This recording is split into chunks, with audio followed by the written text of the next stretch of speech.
Welcome to wild മാലോ. ഇന്നത്തെ video 2025 November മാസം തൊഴിൽ വീതി പ്രസിദ്ധീകരിച്ച മുഴുവൻ കറണ്ട് അഫയേഴ്സ് ചോദ്യങ്ങളാണ്. Let's start. 2025 ഭൗതികശാസ്ത്ര നോബൽ പുരസ്കാരത്തിന് അർഹരായവർ ആരെല്ലാം? John Clarke, Michel H Devoret, John M Martinis. 2025 ഭൗതികശാസ്ത്ര നോബൽ പുരസ്കാരത്തിന് അർഹരായവർ ആരെല്ലാം? John Clarke, Michel H Devoret, John M Martinis. ഒരു വൈദ്യുത സർക്യൂട്ടിലെ മാക്രോസ്കോപ്പിക് ക്വാണ്ടം മെക്കാനിക്കൽ ടണലിംഗിന്റെയും ഊർജ്ജ ക്വാണ്ടൈസേഷന്റെയും കണ്ടുപിടുത്തത്തിനാണ് US ആസ്ഥാനമായി പ്രവർത്തിക്കുന്ന John Clarke, Michel H Devoret, John M Martinis എന്നിവർക്ക് പുരസ്കാരം ലഭിച്ചത്. ഒരു സാധാരണ ഇലക്ട്രിക്കൽ സർക്യൂട്ടിൽ പോലും ഊർജ്ജ ക്വാണ്ടൈസേഷൻ എന്ന സ്വഭാവം ഉണ്ടെന്നും മാക്രോസ്കോപ്പിക് ക്വാണ്ടം ടണലിംഗ്, അതായത് വലിയ തോതിലുള്ള വൈദ്യുത പ്രവാഹത്തിന് പോലും ഭൗതിക തടസ്സങ്ങൾ തുളച്ചു കടക്കാൻ കഴിയുമെന്ന തരത്തിലുള്ള പ്രതിഭാസങ്ങൾ സംഭവിക്കാമെന്നും അവർ തെളിയിച്ചു. ക്വാണ്ടം ക്രിപ്റ്റോഗ്രാഫി, ക്വാണ്ടം കമ്പ്യൂട്ടറുകൾ, ക്വാണ്ടം സെൻസറുകൾ എന്നിവയുൾപ്പെടെ ക്വാണ്ടം സാങ്കേതികവിദ്യയുടെ അടുത്ത തലമുറ വികസിപ്പിക്കാനുള്ള അവസരങ്ങൾക്ക് വഴി തുറക്കുന്നതാണ് കണ്ടെത്തലുകൾ. മാർട്ടിനസ് ഗൂഗിളിന്റെ ക്വാണ്ടം ആർട്ടിഫിഷ്യൽ ഇന്റലിജൻസ് ലാബിന്റെ മുൻ മേധാവിയാണ്. ഫ്രഞ്ച് ഗവേഷകനായ ഡെവോറെ ഗൂഗിൾ ക്വാണ്ടം AI-യിൽ ചീഫ് സയന്റിസ്റ്റാണ്. ആരോഗ്യമേഖലയിൽ മികച്ച പ്രവർത്തനം കാഴ്ചവെച്ച തദ്ദേശ സ്വയംഭരണ സ്ഥാപനങ്ങൾക്കുള്ള 2023-24 ആർദ്ര കേരളം പുരസ്കാരത്തിൽ ഒന്നാം സ്ഥാനത്തെത്തിയ ഗ്രാമപഞ്ചായത്ത് ഏത്? വെള്ളിനേഴി, പാലക്കാട്. ആരോഗ്യമേഖലയിൽ മികച്ച പ്രവർത്തനം കാഴ്ചവെച്ച തദ്ദേശ സ്വയംഭരണ സ്ഥാപനങ്ങൾക്കുള്ള 2023-24 ആർദ്ര കേരളം പുരസ്കാരത്തിൽ ഒന്നാം സ്ഥാനത്തെത്തിയ ഗ്രാമപഞ്ചായത്ത് ഏതാണ്? വെള്ളിനേഴി, പാലക്കാട്. ആർദ്ര മിഷന്റെ പ്രവർത്തനങ്ങളുടെ ഭാഗമായിട്ടാണ് ആരോഗ്യമേഖലയിൽ മികച്ച പ്രവർത്തനം കാഴ്ചവെച്ച തദ്ദേശ സ്ഥാപനങ്ങൾക്ക് പുരസ്കാരം നൽകുന്നത്. ഇൻഫോർമേഷൻ കേരള മിഷന്റെ സഹായത്തോടെയാണ് പുരസ്കാരം നൽകുന്നതിനായി പരിഗണിക്കാവുന്ന തദ്ദേശ സ്വയംഭരണ സ്ഥാപനങ്ങളുടെ മുൻഗണനാ പട്ടിക തയ്യാറാക്കിയത്. സംസ്ഥാന തലത്തിൽ ഒന്നാം സ്ഥാനം നേടിയ തദ്ദേശ സ്ഥാപനങ്ങൾ: മുനിസിപ്പൽ കോർപ്പറേഷൻ തിരുവനന്തപുരം, ജില്ലാ panchayat Idukki, municipality Guruvayur municipality Thrissur, block panchayat Palluruthy Ernakulam. സംസ്ഥാന തലത്തിൽ ഒന്നാം സ്ഥാനം നേടിയ തദ്ദേശ സ്ഥാപനങ്ങൾ: മുനിസിപ്പൽ കോർപ്പറേഷൻ തിരുവനന്തപുരം, ജില്ലാ panchayat Idukki, municipality Guruvayur municipality Thrissur, block panchayat Palluruthy Ernakulam. 2027 Shanghai corporation organisation ഉച്ചകോടിക്ക് വേദിയാകുന്ന രാജ്യമേത്? പാകിസ്ഥാൻ. 2027 ഷാങ്ഹായ് കോർപ്പറേഷൻ ഓർഗനൈസേഷൻ ഉച്ചകോടിക്ക് വേദിയാകുന്ന രാജ്യമേതാണ്? പാകിസ്ഥാൻ. ലോകത്തിലെ ഏറ്റവും സ്വാധീനമുള്ള രാജ്യാന്തര സംഘടനകളിൽ ഒന്നാണ് ഷാങ്ഹായ് കോർപ്പറേഷൻ ഓർഗനൈസേഷൻ. രാഷ്ട്രീയ, സാമ്പത്തിക, സുരക്ഷാ കാര്യങ്ങളിൽ അംഗരാജ്യങ്ങൾ തമ്മിലുള്ള സഹകരണമാണ് പ്രധാന ലക്ഷ്യം. 1996 ഷാങ്ഹായ് 5 എന്ന പേരിൽ China, Russia, Kazakhstan, Kyrgyzstan, Tajikistan എന്നീ രാജ്യങ്ങൾ ചേർന്നാണ് ഇത് രൂപീകരിച്ചത്. 2001 ഉസ്ബെക്കിസ്ഥാൻ കൂടി അംഗമായതോടെ ഇത് ഷാങ്ഹായ് കോർപ്പറേഷൻ ഓർഗനൈസേഷനായിട്ട് മാറി. 2017 ഇന്ത്യയും പാകിസ്ഥാനും പൂർണ്ണ അംഗങ്ങളായി. 2023 ഇറാനും 2024 ബെലാറസും സംഘടനയിൽ അംഗങ്ങളായി. 2026 ഷാങ്ഹായ് കോർപ്പറേഷൻ ഓർഗനൈസേഷൻ ഉച്ചകോടിക്ക് കിർഗിസ്ഥാൻ ആതിഥേയത്വം വഹിക്കും. 2026 ഷാങ്ഹായ് കോർപ്പറേഷൻ ഓർഗനൈസേഷൻ ഉച്ചകോടിക്ക് കിർഗിസ്ഥാൻ ആതിഥേയത്വം വഹിക്കും. ചൈനയിലെ ടിയാൻജിനായിരുന്നു 2025 വേദി. 2025 ഷാങ്ഹായ് കോർപ്പറേഷൻ ഓർഗനൈസേഷൻ ഉച്ചകോടിയുടെ വേദി എവിടെയായിരുന്നു? ചൈനയിലെ Tianjin. അപ്ഹോൾഡിംഗ് the Shanghai spirit, SCO on the move എന്നതായിരുന്നു 2025 ഷാങ്ഹായ് കോർപ്പറേഷൻ ഓർഗനൈസേഷൻ പ്രസിഡൻസിയുടെ പ്രമേയം. സാമ്പത്തിക ശാസ്ത്രത്തിനുള്ള 2025 PV നരസിംഹറാവു സ്മാരക പുരസ്കാരം ലഭിച്ചതാർക്കാണ്? ഡോക്ടർ മൻമോഹൻ സിംഗ്. സാമ്പത്തിക ശാസ്ത്രത്തിനുള്ള 2025 PV നരസിംഹറാവു സ്മാരക പുരസ്കാരം ലഭിച്ചതാർക്കാണ്? ഡോക്ടർ മൻമോഹൻ സിംഗ്. ഹൈദരാബാദ് ആസ്ഥാനമായുള്ള PV നരസിംഹറാവു മെമ്മോറിയൽ ഫൗണ്ടേഷനാണ് പുരസ്കാരം ഏർപ്പെടുത്തിയത്. ഇന്ത്യയുടെ സാമ്പത്തിക പരിഷ്കരണത്തിലും രാഷ്ട്ര നിർമ്മാണത്തിലും നൽകിയ സംഭാവനകൾ പരിഗണിച്ചാണ് മുൻ പ്രധാനമന്ത്രിയും പ്രശസ്ത സാമ്പത്തിക വിദഗ്ധനുമായിരുന്ന ഡോക്ടർ മൻമോഹൻ സിംഗിന് മരണാന്തര ബഹുമതിയായി പുരസ്കാരം നൽകിയത്. മുൻ planning commission deputy chairman Montek Singh അലുവാലിയയാണ് ഡൽഹിയിൽ ഡോക്ടർ മൻമോഹൻ സിംഗിന്റെ ഭാര്യ ഗുർഷരൻ കൗറിന് പുരസ്കാരം സമ്മാനിച്ചത്. ഇന്ത്യൻ പ്രധാനമന്ത്രിയും രാജ്യാന്തര തലത്തിൽ ശ്രദ്ധേയനായ സാമ്പത്തിക ശാസ്ത്രജ്ഞനുമായിരുന്നു ഡോക്ടർ മൻമോഹൻ സിംഗ്. 2024 ഡിസംബർ 26 അദ്ദേഹം അന്തരിച്ചത്. ഡോക്ടർ മൻമോഹൻ സിംഗ് അന്തരിച്ചതെന്നാണ് 2024 ഡിസംബർ 26. ചന്ദ്രയാൻ 5 ദൗത്യത്തിൽ ഇന്ത്യയുമായി സഹകരിക്കാൻ തീരുമാനിച്ച രാജ്യമേതാണ്? ജപ്പാനാണ്. ചന്ദ്രയാൻ 5 ദൗത്യത്തിൽ ഇന്ത്യയുമായി സഹകരിക്കാൻ തീരുമാനിച്ച രാജ്യം ജപ്പാൻ. ജപ്പാനിലെ ബഹിരാകാശ ഏജൻസിയായ ജാക്സയാണ് ചന്ദ്രയാൻ 5 ദൗത്യത്തിൽ ഇന്ത്യൻ ബഹിരാകാശ ഗവേഷണ സ്ഥാപനമായ ISROയുമായിട്ട് സഹകരിക്കുന്നത്. ലൂണാർ പോളാർ എക്സ്പ്ലോറേഷൻ എന്നും ഈ ദൗത്യം അറിയപ്പെടുന്നു. ചന്ദ്രയാൻ 5 അറിയപ്പെടുന്ന മറ്റൊരു പേരാണ് ലൂണാർ പോളാർ എക്സ്പ്ലോറേഷൻ. ഇന്ത്യയും ജപ്പാനും തമ്മിലുള്ള ഈ സംയുക്ത ദൗത്യം ചന്ദ്രന്റെ ദക്ഷിണ ധ്രുവത്തെക്കുറിച്ച് പഠിക്കാനാണ് ലക്ഷ്യമിടുന്നത്. ചന്ദ്രോപരിതലത്തിലും ഉപരിതലത്തിനിടയിലും ജലാംശം ഉൾപ്പെടെയുള്ള വസ്തുക്കളുടെ സാന്നിധ്യം മനസ്സിലാക്കുന്നതിനാണ് പ്രധാനമായിട്ടും ഈ ദൗത്യം മുൻഗണന നൽകുന്നത്. ജപ്പാന്റെ H324L റോക്കറ്റാണ് വിക്ഷേപണത്തിനായിട്ട് ഉപയോഗിക്കുന്നത്. ജപ്പാന്റെ H324L റോക്കറ്റാണ് വിക്ഷേപണത്തിന് ഉപയോഗിക്കുന്നത്. 2026 ഫിഫ ഫുട്ബോൾ ലോകകപ്പിന്റെ ഔദ്യോഗിക പന്ത് ഏതാണ്? ട്രിയോണ്ട. 2026 ഫിഫ ഫുട്ബോൾ ലോകകപ്പിന്റെ ഔദ്യോഗിക പന്ത് ഏത്? ട്രിയോണ്ട. US, കാനഡ, മെക്സിക്കോ എന്നീ 3 രാജ്യങ്ങൾ ചേർന്നാണ് 2026 ഫുട്ബോൾ ലോകകപ്പിന് ആതിഥേയത്വം വഹിക്കുന്നത്. US, കാനഡ, മെക്സിക്കോ എന്നീ 3 രാജ്യങ്ങൾ ചേർന്നാണ് 2026 ഫുട്ബോൾ ലോകകപ്പിന് ആതിഥേയത്വം വഹിക്കുന്നത്. ചുവപ്പ്, നീല, പച്ച എന്നീ നിറങ്ങൾ ഉൾപ്പെടുത്തി അഡിഡാസ് പുറത്തിറക്കിയ ട്രിയോണ്ട പന്തിന്റെ രൂപകൽപ്പനയിൽ ആതിഥേയ രാജ്യങ്ങളുടെ സാംസ്കാരികവും ദേശീയവുമായ ചിഹ്നങ്ങൾ സംയോജിപ്പിച്ചിട്ടുണ്ട്. 2-ലധികം രാജ്യങ്ങൾ ചേർന്ന് ആതിഥേയത്വം വഹിക്കുന്ന ആദ്യ ഫിഫ ലോകകപ്പാണിത്. കാനഡയിൽ ലോകകപ്പ് നടക്കുന്നത് ആദ്യമായിട്ടാണ്. മെക്സിക്കോ 3-ാം തവണയാണ് ഫിഫ ലോകകപ്പിന് ആതിഥേയത്വം വഹിക്കുന്നത്. ഇതോടെ 3 തവണ ലോകകപ്പിന് ആതിഥേയത്വം വഹിക്കുന്ന ആദ്യ രാജ്യമാകും മെക്സിക്കോ. 1994 US-ൽ ഇതിനു മുൻപ് ലോകകപ്പ് നടന്നത്. ഓഫ് സൈഡ്, ഹാൻഡ്ബോൾ എന്നിവ സംബന്ധിച്ച് കൃത്യമായ തീരുമാനങ്ങൾ എടുക്കാൻ സഹായിക്കുന്ന സെൻസർ ചിപ്പുകൾ പന്തിലുണ്ട്. മെക്സിക്കോ സിറ്റിയിലെ എസ്റ്റാഡിയോ അസ്ടെക് സ്റ്റേഡിയത്തിൽ 2026 ജൂൺ 11 ഉദ്ഘാടന മത്സരം. ന്യൂയോർക്ക്, ന്യൂജേഴ്സിയിലെ ഈസ്റ്റ് റൂദർഫോർഡ് മെറ്റ്ലൈഫ് സ്റ്റേഡിയത്തിൽ 2026 ജൂലൈ 19 ഫൈനൽ നടക്കും. ഭാഗ്യചിഹ്നങ്ങൾ US Clutch, Mexico Zayu, Canada Maple. 2025 വൈദ്യശാസ്ത്ര നോബൽ പുരസ്കാരത്തിന് അർഹരായവർ ആരെല്ലാം?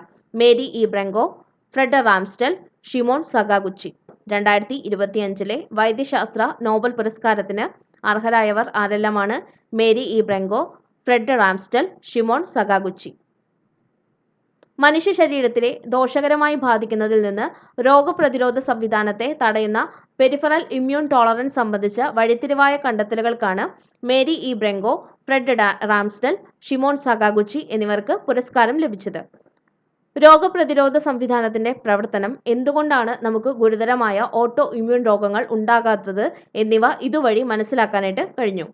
മേരി ഇ ബ്രങ്കോ സിയാറ്റിനിലെ ഇൻസ്റ്റിറ്റ്യൂട്ട് ഓഫ് ബയോളജിയിലെ ഗവേഷകയാണ്. ഫ്രെഡ് റാംസ്റ്റൽ സാൻ ഫ്രാൻസിസ്കോയിലെ സൊനോമോ ബയോതെറാപ്യൂട്ടിക്സ് സ്ഥാപകനും ഷിമോൺ സകാഗുച്ചി ജപ്പാനിലെ ഒസാക സർവകലാശാലയിലെ ഗവേഷകനുമാണ്. അമേരിക്കൻ ശാസ്ത്രജ്ഞനായ വിക്ടർ അംബ്രോസ്, ഗാരി റോക്കിൻ എന്നിവരാണ് 2024 വൈദ്യശാസ്ത്ര നോബലിന് അർഹനായത്. അമേരിക്കൻ ശാസ്ത്രജ്ഞനായ വിക്ടർ അംബ്രോസ്, ഗാരി റോക്കിൻ എന്നിവരാണ് 2024 വൈദ്യശാസ്ത്ര നോബലിന് അർഹരായത്. മൈക്രോ RNA കണ്ടെത്തുകയും ജീൻ പ്രവർത്തനം ശരീരത്തിൽ ക്രമപ്പെടുത്തുന്നതിന്റെ അടിസ്ഥാന പ്രക്രിയ മനസ്സിലാക്കുകയും ചെയ്തതിനാണ് ഇരുവർക്കും നോബൽ ലഭിച്ചത്. അമീബിക് മസ്തിഷ്ക ജ്വരവുമായി ബന്ധപ്പെട്ട് രാജ്യത്താദ്യമായി പ്രത്യേക മാർഗരേഖ പുറത്തിറക്കിയ സംസ്ഥാനം കേരളം. അമീബിക് മസ്തിഷ്ക ജ്വരവുമായി ബന്ധപ്പെട്ട് രാജ്യത്താദ്യമായി പ്രത്യേക മാർഗരേഖ പുറത്തിറക്കിയ സംസ്ഥാനം കേരളം. അമീബിക് മസ്തിഷ്ക ജ്വര പ്രതിരോധം, രോഗനിർണയം, ചികിത്സ എന്നിവ സംബന്ധിച്ച സാങ്കേതിക മാർഗരേഖയാണ് പുറത്തിറക്കിയത്. നെഴ്സേറിയ ഫൗലേറി എന്ന അമീബ വിഭാഗത്തിൽപ്പെട്ട രോഗാണു തലച്ചോറിനെ ബാധിക്കുമ്പോഴാണ് സാധാരണയായി ഈ രോഗം ഉണ്ടാകുന്നത്. മൂക്കിനെയും മസ്തിഷ്കത്തെയും വേർതിരിക്കുന്ന നേർത്ത പാളിയിൽ അപൂർവമായി ഉണ്ടാകുന്ന സുഷിരങ്ങൾ വഴിയോ കർണപടലത്തിലുണ്ടാകുന്ന സുഷിരം വഴിയോ ആണ് അമീബ തലച്ചോറിലേക്ക് കടക്കുകയും മെനിഞ്ചോ എൻസെഫലൈറ്റിസ് ഉണ്ടാക്കുകയും ചെയ്യുന്നത്. 97% അമീബിക് മസ്തിഷ്ക ജ്വരം മൂലമുള്ള മരണനിരക്ക്. കെട്ടിക്കിടക്കുന്നതോ ഒഴുകുന്നതോ ആയ ജലസ്രോതസ്സുകളുമായി സമ്പർക്കത്തിൽ വരുന്നവരിലാണ് രോഗം പിടിപെടുന്നത്. ഈ രോഗം മനുഷ്യരിൽ നിന്ന് മനുഷ്യരിലേക്ക് പകരുന്നില്ല. കേരളത്തിൽ ആദ്യമായി അമീബിക് മസ്തിഷ്ക ജ്വരം റിപ്പോർട്ട് ചെയ്യപ്പെട്ട ജില്ല ആലപ്പുഴയാണ്. 2016 ഇത് റിപ്പോർട്ട് ചെയ്തത്. കേരളത്തിൽ ആദ്യമായിട്ട് അമീബിക് മസ്തിഷ്ക ജ്വരം റിപ്പോർട്ട് ചെയ്യപ്പെട്ട ജില്ല ആലപ്പുഴയാണ്. 2016 റിപ്പോർട്ട് ചെയ്യപ്പെട്ടത്. അടുത്തിടെ ജൈവ വൈവിധ്യ പൈതൃക കേന്ദ്രമായി പ്രഖ്യാപിച്ച ഏലത്തൂർ തടാകം ഏത് സംസ്ഥാനത്താണ്? തമിഴ്നാട്. അടുത്തിടെ ജൈവ വൈവിധ്യ പൈതൃക കേന്ദ്രമായി പ്രഖ്യാപിച്ച ഏലത്തൂർ തടാകം ഏത് സംസ്ഥാനത്താണ്? തമിഴ്നാട്. തമിഴ്നാട്ടിലെ മൂന്നാമത് ജൈവ വൈവിധ്യ കേന്ദ്രമാണ് ഈറോഡ് ജില്ലയിലെ ഏലത്തൂർ തടാകം. മധുര ജില്ലയിലെ അരിട്ടാപ്പട്ടിയും ദിണ്ടിഗൽ ജില്ലയിലെ കാസംപട്ടിയുമാണ് തമിഴ്നാട്ടിലെ ആദ്യത്തെ 2 ജൈവ വൈവിധ്യ പൈതൃക കേന്ദ്രങ്ങൾ. 2002 ജൈവ വൈവിധ്യ നിയമത്തിലെ സെക്ഷൻ 37 പ്രകാരമാണ് സംസ്ഥാന സർക്കാരുകൾ ജൈവ പൈതൃക കേന്ദ്രങ്ങൾ പ്രഖ്യാപിക്കുന്നത്. സസ്യങ്ങൾ, ജന്തുക്കൾ, സൂക്ഷ്മജീവികൾ എന്നിവയുടെയെല്ലാം ജൈവ വൈവിധ്യം സംരക്ഷിക്കുക എന്നതാണ് ഇതിന്റെ ലക്ഷ്യം. ഈ മേഖലയിൽ വംശനാശ ഭീഷണി നേരിടുന്ന ജീവിവർഗങ്ങൾ, തദ്ദേശീയമായ സസ്യജാലങ്ങൾ, അതുല്യമായ ആവാസ വ്യവസ്ഥകൾ എന്നിവ സംരക്ഷിക്കപ്പെടുന്നു. കൊല്ലം ജില്ലയിലെ ആശ്രമം കണ്ടൽവനമാണ് കേരളത്തിലെ ആദ്യ ജൈവ വൈവിധ്യ പൈതൃക കേന്ദ്രം. 2025 നാവികസേനാ ദിനാഘോഷത്തിന് വേദിയാകുന്ന നഗരമേത്? തിരുവനന്തപുരം. 2025 നാവികസേനാ ദിനാഘോഷത്തിന് വേദിയാകുന്ന നഗരം തിരുവനന്തപുരം. ഡിസംബർ 4 ശംഖുമുഖത്ത് നടക്കുന്ന ആഘോഷത്തിൽ പ്രധാനമന്ത്രി നരേന്ദ്രമോദി മുഖ്യാതിഥിയാകും. ആദ്യമായിട്ടാണ് നാവികസേനാ ദിനാഘോഷത്തിന് കേരളം വേദിയാകുന്നത്. 1971 ഇന്ത്യ-പാക് യുദ്ധത്തിൽ ഓപ്പറേഷൻ ട്രൈഡന്റ് എന്ന പേരിൽ കറാച്ചി ഉന്നമിട്ട് നാവികസേന വിജയകരമായി നടത്തിയ ദൗത്യത്തിന്റെ സ്മരണാർത്ഥമാണ് ഡിസംബർ 4 നാവികസേനാ ദിനമായിട്ട് ആചരിക്കുന്നത്. 2024 നാവികസേനാ ദിനാഘോഷങ്ങളുടെ പ്രധാന വേദി ഒഡീഷയിലെ പൂരി ബ്ലൂ ഫ്ലാഗ് ബീച്ചായിരുന്നു. 2023 നാവികസേനാ ദിനാഘോഷങ്ങളുടെ പ്രധാന വേദി മഹാരാഷ്ട്രയിലെ സിന്ധുദുർഗ് കോട്ടയായിരുന്നു. 2025 മാഗ്സസെ പുരസ്കാരം ലഭിച്ച എഡ്യൂക്കേറ്റ് ഗേൾസ് ഈ പുരസ്കാരം നേടുന്ന എത്രാമത്തെ ഇന്ത്യൻ സംഘടനയാണ്? ആദ്യത്തേത്. 2025 മാഗ്സസെ പുരസ്കാരം ലഭിച്ച എഡ്യൂക്കേറ്റ് ഗേൾസ് ഈ പുരസ്കാരം നേടുന്ന എത്രാമത്തെ ഇന്ത്യൻ സംഘടനയാണ്? ആദ്യത്തേത്. മാലദ്വീപിൽ നിന്നുള്ള പരിസ്ഥിതി പ്രവർത്തക ഷാഹിന അലി, ഫിലിപ്പീൻസ് സാമൂഹിക പ്രവർത്തകൻ ഫ്ലാവിയാനോ വിയനോയവ എന്നിവർക്കൊപ്പമാണ് എഡ്യൂക്കേറ്റ് ഗേൾസ് മാഗ്സസെ പുരസ്കാരത്തിന് അർഹമായത്. വിദൂര ഗ്രാമങ്ങളിൽ സ്കൂൾ പഠനം ഇടയ്ക്കുവെച്ച് നിർത്തേണ്ടി വന്ന പെൺകുട്ടികൾക്കായി പ്രവർത്തിക്കുന്ന സംഘടനയാണ് എഡ്യൂക്കേറ്റ് ഗേൾസ്. സഫീന ഹുസൈനാണ് രാജസ്ഥാനിൽ പ്രവർത്തനം തുടങ്ങിയ എഡ്യൂക്കേറ്റ് ഗേൾസ് സംഘടനയുടെ സ്ഥാപക. സഫീന ഹുസൈനാണ് രാജസ്ഥാനിൽ പ്രവർത്തനം തുടങ്ങിയ എഡ്യൂക്കേറ്റ് ഗേൾസ് സംഘടനയുടെ സ്ഥാപക. 67ാമത് മാഗ്സസെ പുരസ്കാരങ്ങളാണ് ഈ വർഷം പ്രഖ്യാപിച്ചത്. ഏഷ്യൻ നോബൽ എന്നാണ് മാഗ്സസെ പുരസ്കാരം അറിയപ്പെടുന്നത്. ഏഷ്യൻ ജനതയ്ക്ക് വേണ്ടിയുള്ള നിസ്വാർത്ഥ സേവനങ്ങൾ കണക്കിലെടുത്താണ് ഫിലിപ്പൈൻസ് മുൻ പ്രസിഡന്റ് രമൺ മാഗ്സസെയുടെ പേരിൽ 1958 മുതൽ എല്ലാ വർഷവും പുരസ്കാരം നൽകുന്നത്. 2025 സാഹിത്യ നോബൽ പുരസ്കാരത്തിന് അർഹനായത് ആര്? ലാലോ ക്രാസ്നഹോർക്കെ. 2025 സാഹിത്യ നോബൽ പുരസ്കാരത്തിന് അർഹനായതാരാണ്? ലാലോ ക്രാസ്നഹോർക്കെ. ആധുനിക യൂറോപ്യൻ സാഹിത്യത്തിലെ പ്രധാന പേരുകളിൽ ഒന്നാണ് ഹംഗേറിയൻ സാഹിത്യകാരനും തിരക്കഥാകൃത്തുമായ ലാലോ ക്രാസ്നഹോർക്കെ. 2015 ക്രാസ്നഹോർക്കയുടെ സറ്റാൻറ്റാഗോ എന്ന നോവലിന് മാൻ ബുക്കർ സമ്മാനം ലഭിച്ചിരുന്നു. 1985 പുറത്തുവന്ന സറ്റാൻറ്റാഗോ ആണ് ആദ്യ കൃതി. The melancholy of the resistance, war and war, Seiobo there below, the bill, the last wolf and Herman തുടങ്ങിയവയാണ് പ്രധാന കൃതികൾ. ഹംഗറിയിൽ നിന്ന് സാഹിത്യ നോബൽ പുരസ്കാരം നേടുന്ന രണ്ടാമത്തെ വ്യക്തിയാണ് ലാല ക്രാസ്നഹോർക്കെ. 2002 ഇഗ്മെ കെർട്ടസ് ആണ് സാഹിത്യ നോബൽ ലഭിച്ച ആദ്യ ഹംഗറിക്കാരൻ. ദക്ഷിണ കൊറിയൻ സാഹിത്യകാരിയായ ഹാൻ കാങ്ങിനാണ് 2024 സാഹിത്യ നോബൽ ലഭിച്ചത്. സാഹിത്യ നോബൽ ലഭിക്കുന്ന ആദ്യ ദക്ഷിണ കൊറിയക്കാരിയും ആദ്യ ഏഷ്യൻ വനിതയുമാണ് ഹാൻ കാങ്. രാജ്യത്താകെ കാർഷികമായി പിന്നോക്കം നിൽക്കുന്ന 100 ജില്ലകളെ 6 വർഷം കൊണ്ട് മുൻനിരയിലെത്തിക്കാൻ ലക്ഷ്യമിടുന്ന പ്രധാനമന്ത്രി ധൻധാന്യ കൃഷി യോജന പദ്ധതിയിൽ ഉൾപ്പെട്ട കേരളത്തിലെ ജില്ലകൾ ഏതെല്ലാം? കോഴിക്കോട്, കണ്ണൂർ, കാസർഗോഡ്. രാജ്യത്താകെ കാർഷികമായി പിന്നോക്കം നിൽക്കുന്ന 100 ജില്ലകളെ 6 വർഷം കൊണ്ട് മുൻനിരയിൽ എത്തിക്കാൻ ലക്ഷ്യമിടുന്ന പ്രധാനമന്ത്രി ധൻധാന്യ കൃഷി യോജന പദ്ധതിയിൽ ഉൾപ്പെട്ട കേരളത്തിലെ ജില്ലകൾ ഏതെല്ലാം? കോഴിക്കോട്, കണ്ണൂർ, കാസർഗോഡ്. 2025 ഒക്ടോബർ 11 പ്രധാനമന്ത്രി ധൻധാന്യ കൃഷി യോജന, മിഷൻ ആത്മനിർഭര ഇൻ പൾസ് എന്നീ പദ്ധതികൾക്ക് പ്രധാനമന്ത്രി നരേന്ദ്രമോദി തുടക്കം കുറിച്ചത്. കേന്ദ്ര സർക്കാരിലെ 11 മന്ത്രാലയങ്ങളിലായി 36 ഉപപദ്ധതികൾ ഉൾക്കൊള്ളുന്ന ഒരു ഏകോപിത സംരംഭമാണ് പ്രധാനമന്ത്രി ധൻധാന്യ കൃഷി യോജന. കാർഷിക ഉൽപാദനം വർദ്ധിപ്പിക്കുക, വിളകളുടെ വൈവിധ്യവൽക്കരണം, മികച്ച ജലസേചന സൗകര്യമൊരുക്കുക, പഞ്ചായത്ത്, ബ്ലോക്ക് തലങ്ങളിൽ വിളകളുടെ സംഭരണ കേന്ദ്രങ്ങൾ വർദ്ധിപ്പിക്കുക, ഹ്രസ്വ ദീർഘകാല വായ്പാ സൗകര്യം ലഭ്യമാക്കുക എന്നിവയെല്ലാം പദ്ധതിയുടെ ഭാഗമാണ്. രാജ്യത്തെ 100 കാർഷിക വികസന ജില്ലകൾ തിരഞ്ഞെടുത്താണ് കേന്ദ്ര സർക്കാർ പദ്ധതി നടപ്പിലാക്കുന്നത്. ഉത്തർപ്രദേശാണ് പദ്ധതിക്ക് കീഴിൽ ഏറ്റവും കൂടുതൽ ജില്ലകൾ ഉൾപ്പെടുന്ന സംസ്ഥാനം. 12 ജില്ലകളാണ് ഉത്തർപ്രദേശിൽ നിന്ന് ഈ പദ്ധതിയിൽ ഉൾപ്പെട്ടിട്ടുള്ളത്. വർദ്ധിച്ചുവരുന്ന ആഭ്യന്തര ആവശ്യകത കണക്കിലെടുത്ത് ഇറക്കുമതിയെ ആശ്രയിക്കുന്നത് കുറയ്ക്കുന്നതിലൂടെ പയർവർഗ ഉൽപാദനത്തിൽ ഇന്ത്യയെ സ്വയം പര്യാപ്തമാക്കുക എന്നതാണ് പയർവർഗങ്ങളിൽ സ്വാശ്രയത്വം ലക്ഷ്യമിടുന്നത്. 2025 ലോക പാരാ അത്ലറ്റിക് ചാമ്പ്യൻഷിപ്പിൽ ഇന്ത്യയുടെ സ്ഥാനം 10. 2025 ലോക പാരാ അത്ലറ്റിക് ചാമ്പ്യൻഷിപ്പിൽ ഇന്ത്യയുടെ സ്ഥാനം 10. 6 സ്വർണവും 9 വെള്ളിയും 7 വെങ്കലം ഉൾപ്പെടെ 22 മെഡലുകൾ നേടിയാണ് ഇന്ത്യ 10ാം സ്ഥാനത്തെത്തിയത്. ലോക പാരാ അത്ലറ്റിക് ചരിത്രത്തിലെ ഇന്ത്യയുടെ ഏറ്റവും മികച്ച മെഡൽ നേട്ടമാണിത്. 15 സ്വർണവും 20 വെള്ളിയും 9 വെങ്കലം ഉൾപ്പെടെ 44 മെഡലുകൾ നേടിയ ബ്രസീലാണ് 2025 ലോക പാരാ അത്ലറ്റിക് ചാമ്പ്യൻഷിപ്പിലെ ജേതാക്കൾ. 2025 ലോക പാരാ അത്ലറ്റിക് ചാമ്പ്യൻഷിപ്പിലെ ജേതാക്കൾ ബ്രസീലാണ്. 15 സ്വർണവും 20 വെള്ളിയും 9 വെങ്കലം ഉൾപ്പെടെ 44 മെഡലുകളാണ് ബ്രസീൽ നേടിയത്. ന്യൂഡൽഹിയായിരുന്നു ഈ വർഷത്തെ ലോക പാരാ അത്ലറ്റിക് ചാമ്പ്യൻഷിപ്പിന്റെ വേദി. ആദ്യമായിട്ടാണ് ഇന്ത്യ ലോക പാരാ അത്ലറ്റിക് ചാമ്പ്യൻഷിപ്പിന് ആതിഥേയത്വം വഹിച്ചത്. ന്യൂഡൽഹി ജവഹർലാൽ നെഹ്റു സ്റ്റേഡിയമായിരുന്നു മുഖ്യവേദി.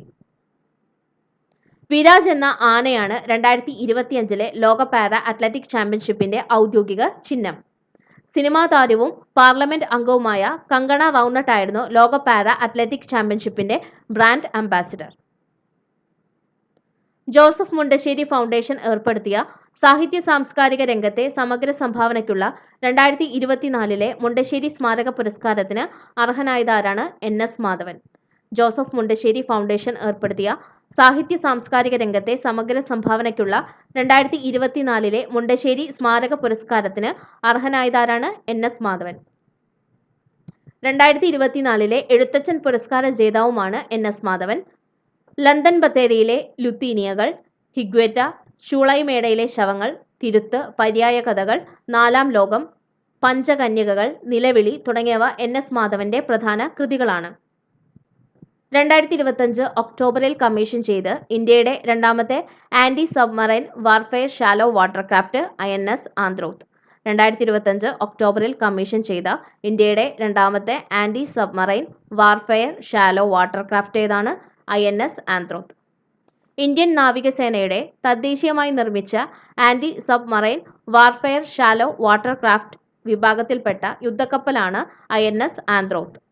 അന്തർവാഹിനികളെ നേരിടാൻ ശേഷിയുള്ള അത്യാധുനിക കപ്പലായ INS ആന്ത്രോത്ത് 2025 ഒക്ടോബർ 6 വിശാഖപട്ടണത്തെ നേവൽ ഡോക്ക് യാർഡിലാണ് കമ്മീഷൻ ചെയ്തത്.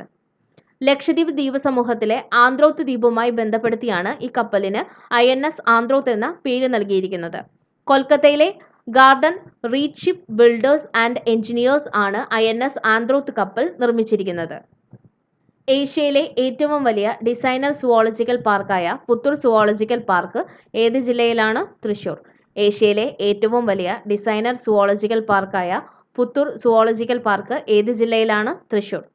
കേരളത്തിലെ ആദ്യത്തെ സുവോളജിക്കൽ പാർക്കാണ് ഇന്ത്യയിലെ ആദ്യ ഡിസൈനർ മൃഗശാല കൂടിയായ പുത്തൂർ സുവോളജിക്കൽ പാർക്ക്.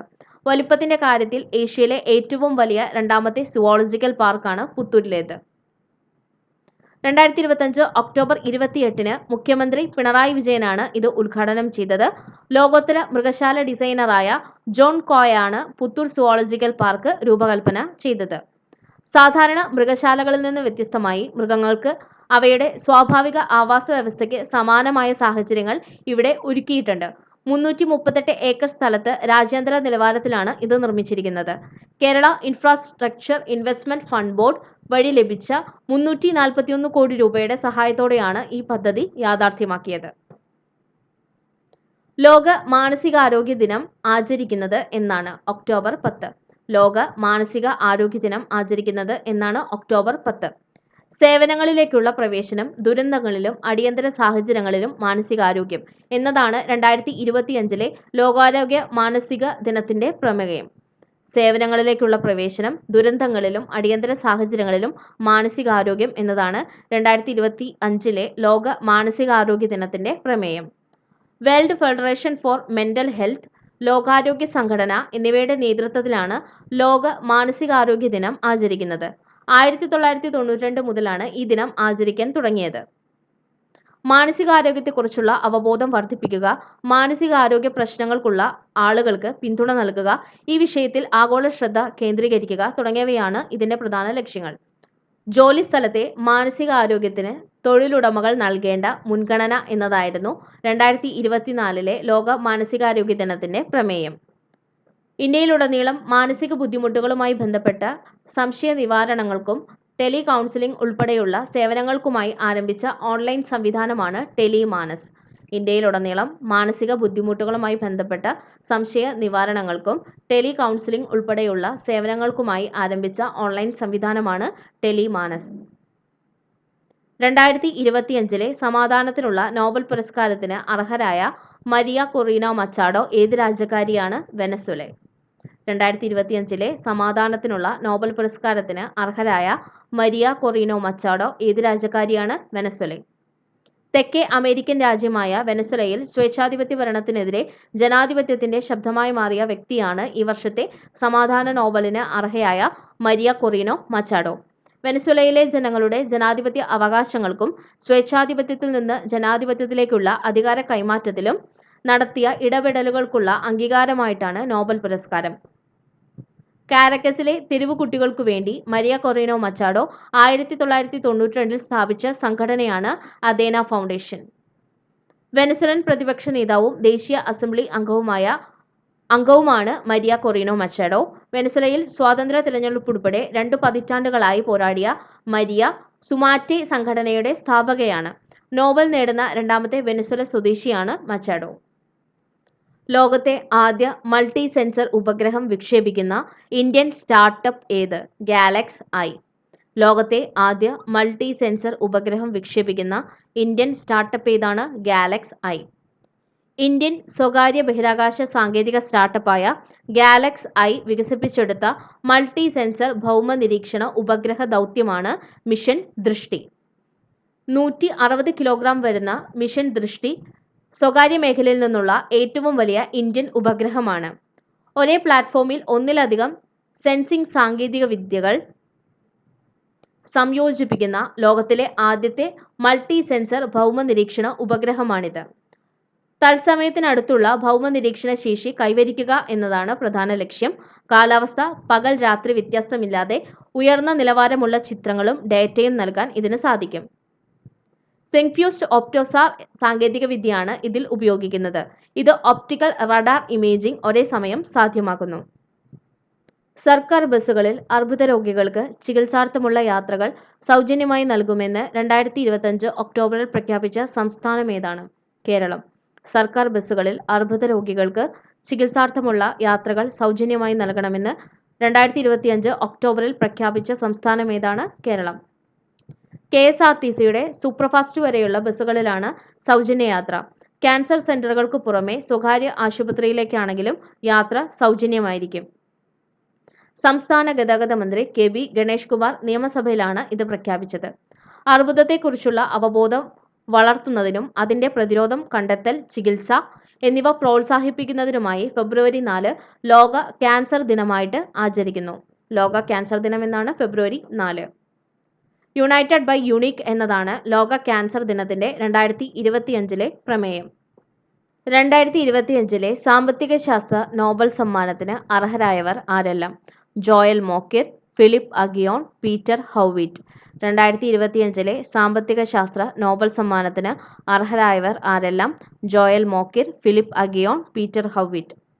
നവീകരണാധിഷ്ഠിത സാമ്പത്തിക വളർച്ചയെ വിശദീകരിക്കുന്നതിനുള്ള സംഭാവനകൾക്കാണ് Joel Mokyr, Philippe Aghion, Peter Howitt എന്നിവർക്ക് നോബൽ പുരസ്കാരം ലഭിച്ചത്.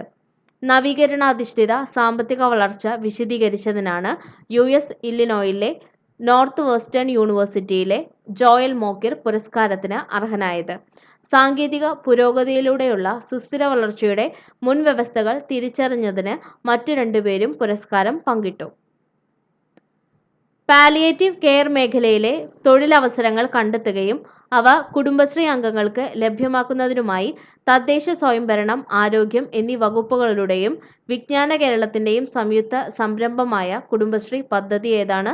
സ്വാന്തനമിത്ര. പാലിയേറ്റീവ് കെയർ മേഖലയിലെ തൊഴിലവസരങ്ങൾ കണ്ടെത്തുകയും അവ കുടുംബശ്രീ അംഗങ്ങൾക്ക് ലഭ്യമാക്കുന്നതുമായി തദ്ദേശ സ്വയംഭരണം, ആരോഗ്യം എന്നീ വകുപ്പുകളുടെയും വിജ്ഞാന കേരളത്തിന്റെയും സംയുക്ത സംരംഭമായ കുടുംബശ്രീ പദ്ധതി ഏതാണ്? സ്വാന്തനമിത്ര. കിടപ്പിലായ രോഗികളെ പരിചരിക്കുന്നത് മൂലം പുറം ജോലികൾക്ക് പോകാൻ കഴിയാത്ത പരിചാരകർക്ക് പ്രതിമാസം സാമ്പത്തിക സഹായം നൽകുന്ന പദ്ധതിയാണ് ആശ്വാസകിരണം. സ്ത്രീകൾക്കും കുട്ടികൾക്കുമെതിരെയുള്ള അതിക്രമങ്ങളെ തടഞ്ഞ് സ്ത്രീ സൗഹൃദ പ്രാദേശിക ഇടങ്ങൾ സൃഷ്ടിക്കുക എന്ന ലക്ഷ്യത്തോടെ കുടുംബശ്രീ മിഷൻ നടപ്പിലാക്കുന്ന പദ്ധതിയാണ് ക്രൈം മാപ്പിംഗ്. വരുമാനവും തൊഴിലും ഉറപ്പാക്കി 6429 കുടുംബങ്ങളെ 100 ദിവസത്തിനുള്ളിൽ അതിദാരിദ്ര്യത്തിൽ നിന്നും മോചിപ്പിക്കാൻ കേരള സംസ്ഥാനത്ത് കുടുംബശ്രീ നടപ്പിലാക്കുന്ന പദ്ധതിയാണ് ഉജ്ജീവനം പദ്ധതി. അക്രമത്തിനിരയാകുന്ന സ്ത്രീകൾക്കും കുട്ടികൾക്കും ആവശ്യമായ സഹായം ലഭ്യമാക്കുന്നതിന് കുടുംബശ്രീ വഴി ആരംഭിച്ച പദ്ധതിയാണ് സ്നേഹിത. സംസ്ഥാനത്തെ തീരദേശ പഞ്ചായത്തുകളിലെ സ്ത്രീകളുടെ ജീവിത നിലവാരം ഉയർത്താൻ കുടുംബശ്രീ ആവിഷ്കരിച്ച പദ്ധതിയാണ് തീരശ്രീ. യുഎസിന് പുറത്ത് ഗൂഗിൾ നിർമ്മിക്കുന്ന ഏറ്റവും വലിയ ആർട്ടിഫിഷ്യൽ ഇന്റലിജൻസ് ഹബ്ബ് നിലവിൽ വരുന്ന ഇന്ത്യൻ സംസ്ഥാനം ആന്ധ്രാപ്രദേശ്. യുഎസിന് പുറത്ത് ഗൂഗിൾ നിർമ്മിക്കുന്ന ഏറ്റവും വലിയ ആർട്ടിഫിഷ്യൽ ഇന്റലിജൻസ് ഹബ്ബ് നിലവിൽ വരുന്ന ഇന്ത്യൻ സംസ്ഥാനം ആന്ധ്രാപ്രദേശ്. യുഎസിന് പുറത്ത് ഗൂഗിൾ നിർമ്മിക്കുന്ന ഏറ്റവും വലിയ ആർട്ടിഫിഷ്യൽ ഇന്റലിജൻസ് ഹബ്ബ് ആന്ധ്രാപ്രദേശിലെ വിശാഖപട്ടണത്താണ് നിലവിൽ വരുന്നത്. 2026 മുതൽ 2030 വരെയുള്ള കാലയളവിൽ $15 ബില്യൺ ഗൂഗിൾ നിക്ഷേപിക്കുന്നത്. യുഎസിന് പുറത്ത് ഗൂഗിൾ നടത്തുന്ന ഏറ്റവും വലിയ നിക്ഷേപമാണിത്.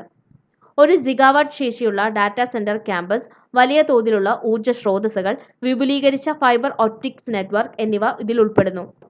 അദാനി ഗ്രൂപ്പിന്റെ അനുബന്ധ സ്ഥാപനമായ അദാനി കണക്സുമായിട്ടാണ് സഹകരിച്ചാണ് ഡാറ്റാ സെന്റർ ക്യാമ്പസ് നിർമ്മിക്കുന്നത്. ഭാരതി എയർടെലുമായി ചേർന്ന് നെറ്റ്വർക്ക് കണക്ടിവിറ്റിയും ഉറപ്പാക്കുന്നു. പുതിയ രാജ്യാന്തര അന്തർവാഹിനി കേബിൾ ലാൻഡിംഗ് സ്റ്റേഷനും ഇതിന്റെ ഭാഗമായി വിശാഖപട്ടണത്ത് സ്ഥാപിക്കുന്നുണ്ട്. ഇത് ഇന്ത്യയുടെ ഇന്റർനെറ്റ് വേഗത വർദ്ധിപ്പിക്കാനും ആഗോളതലത്തിൽ കണക്ടിവിറ്റി മെച്ചപ്പെടുത്താനും സഹായിക്കും. 2025 ഒക്ടോബറിൽ UN മനുഷ്യാവകാശ കൗൺസിലിലേക്ക് തിരഞ്ഞെടുക്കപ്പെട്ട രാജ്യം ഇന്ത്യ. 2025 ഒക്ടോബറിൽ UN മനുഷ്യാവകാശ കൗൺസിലിലേക്ക് തിരഞ്ഞെടുക്കപ്പെട്ട രാജ്യം ഇന്ത്യ. 2026 ജനുവരി 1 മുതൽ 3 വർഷമാണ് UN മനുഷ്യാവകാശ കൗൺസിലിൽ ഇന്ത്യയുടെ കാലാവധി. 7ാം തവണയാണ് മനുഷ്യാവകാശ കൗൺസിലിലേക്ക് ഇന്ത്യ തിരഞ്ഞെടുക്കപ്പെടുന്നത്. 2006 മാർച്ച് 15-നാണ് ഐക്യരാഷ്ട്ര സംഘടനയുടെ പൊതുസഭ മനുഷ്യാവകാശ കൗൺസിൽ സ്ഥാപിച്ചത്. 1946-ൽ സ്ഥാപിതമായ ഐക്യരാഷ്ട്ര സംഘടന മനുഷ്യാവകാശ കമ്മീഷന് പകരമായിട്ടാണ് മനുഷ്യാവകാശ കൗൺസിൽ നിലവിൽ വന്നത്. ലോകമെമ്പാടും മനുഷ്യാവകാശങ്ങളുടെ പ്രോത്സാഹനവും സംരക്ഷണവും ശക്തിപ്പെടുത്തുകയാണ് ഇതിന്റെ ലക്ഷ്യം. സ്വിറ്റ്സർലാൻഡിലെ ജനീവയാണ് UN മനുഷ്യാവകാശ കൗൺസിലിന്റെ ആസ്ഥാനം. പ്രാദേശിക ഗ്രൂപ്പ് അടിസ്ഥാനത്തിൽ തിരഞ്ഞെടുക്കപ്പെട്ട 47 അംഗങ്ങളാണ് കൗൺസിലിൽ ഉള്ളത്. UN പൊതുസഭയാണ് ഇവരെ തിരഞ്ഞെടുക്കുന്നത്. തുടർച്ചയായി 2 തവണ അംഗമായാൽ 1 വർഷത്തെ ഇടവേള നിർബന്ധമാണ്. മനുഷ്യാവകാശ ലംഘനങ്ങൾക്കെതിരെ പ്രമേയങ്ങൾ പാസാക്കാൻ കൗൺസിലിന് അധികാരമുണ്ട്. UN സെക്യൂരിറ്റി കൗൺസിലിൽ ഉള്ളതുപോലെ വീറ്റോ പവർ ഇവിടെയില്ല. ലോക ഭക്ഷ്യദിനമായി ആചരിക്കുന്നത് ഏത് ദിവസമാണ്? ഒക്ടോബർ 16. ലോക ഭക്ഷ്യദിനമായി ആചരിക്കുന്നത് ഏത് ദിവസമാണ്? ഒക്ടോബർ 16. 1945 ഒക്ടോബർ 16-ന് ഐക്യരാഷ്ട്ര സംഘടനാ ഏജൻസിയായ ഭക്ഷ്യ കാർഷിക സംഘടന സ്ഥാപിതമായതിന്റെ സ്മരണാർത്ഥമാണ് ഈ ദിനം ആചരിക്കുന്നത്. 1981 മുതലാണ് ലോക ഭക്ഷ്യദിനം ആചരിച്ചു തുടങ്ങിയത്.